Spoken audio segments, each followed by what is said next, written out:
பிரியமானவர்களே, இயேசு கிறிஸ்துவின் நாமத்தில் உங்களை வாழ்த்துகிறேன். புது வருஷத்துல பிரவேசிக்க போறீங்க. உங்களை ஆயத்தப்படுத்திக் கொள்ளுங்க. புதிய நன்மைகள் ஆசீர்வாதத்தை பெற்றுக்கொள்ள போறீங்க. இந்த நாட்கள்ல ஆண்டவருடைய கிருபைகளை நினைத்து அவரை துதிக்கணும். இந்த வருஷம் முழுவதும் நடத்தி கொண்டு வந்தது கொஞ்சம் திரும்பி பாருங்க. ஜனவரி மாதத்திலிருந்து இதுவரைக்கும் எத்தனை பாடு, உபத்திரவம், ஆபத்துகள், நெருக்கங்கள் எல்லாவற்றிலும் ஆண்டவர் அற்புதமாய் நடத்தி கொண்டு வந்தார்ல. அதெல்லாம் நினைத்து ஆண்டவரை நம்ம துதிக்கணும்.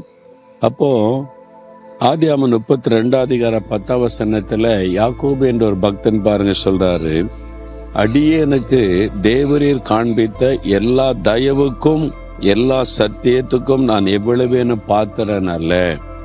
ஆண்டவருக்கு முன்னால அவர் சொல்றாரு, நீர் என்னை நடத்தி கொண்டு வந்த பாதையை திரும்பி பார்க்கிறேன்.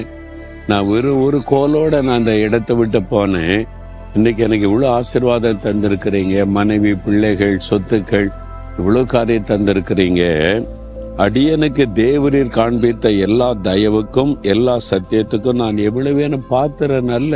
நான் இதுக்கு தகுதி உள்ளவன் அல்ல. இதெல்லாம் உடைய கிருபை, கிருபை, கிருபை. அப்ப திரும்பி பாருங்க, என் பரிசுத்தம், என் பக்தி, என் ஜபம் என்னாலதான் அப்படின்னு நினைக்க தோணுதா?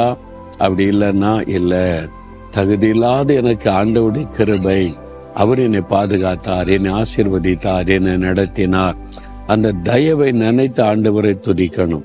யாக்கோபு அப்படிதான் ஆண்டவரை துதிக்கிறார். இன்னைக்கு நீங்களே யோசித்து பாருங்களேன். இந்த வருஷத்துல எத்தனை ஆபத்து உங்களுக்கு வந்துச்சு. கண்ணுக்கு தெரிந்த ஆபத்து, தெரியாத ஆபத்து, எத்தனை வியாதி உங்களை தாக்கிச்சு.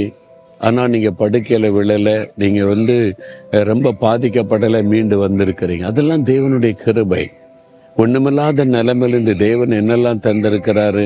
வேலை செய்ய பலன், பிசினஸ் பண்ண பலன், வியாபாரத்தில் ஆசீர்வாத நன்மைகள், அதெல்லாம் நினைச்சு பார்த்து தேவரீர் என்னை இவ்வளவு தூரம் நடத்தி வந்ததற்கு நான் எம்மாத்திரம். இதெல்லாம் உடைய தெய்வ தயவு. அப்படி நினைத்து தேவனை நம்ம துதிக்கிற பாருங்க, ஆண்டவருடைய உள்ள மகிழும். அது புது வருஷத்துக்கான ஒரு ஆயத்தம்.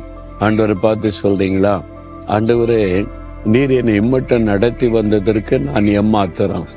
ஆண்டவரே என் குடும்பம் எம்மாத்திரம். இவ்வளவு பெரிய ஆசீர்வாதத்தை கொடுத்தீங்க, பாதுகாப்பு கொடுத்தீங்க, நன்மை கொடுத்தீங்க. இந்த தயவை நீர் எனக்கு காண்பிப்பதற்கு நான் எம்மாத்திரம். உம்முடைய கிருபையை நினைத்துமை துதிக்கிறேன், துதிக்கிறேன், துதிக்கிறேன். இயேசுவின் நாமத்தில் ஆமேன், ஆமேன்.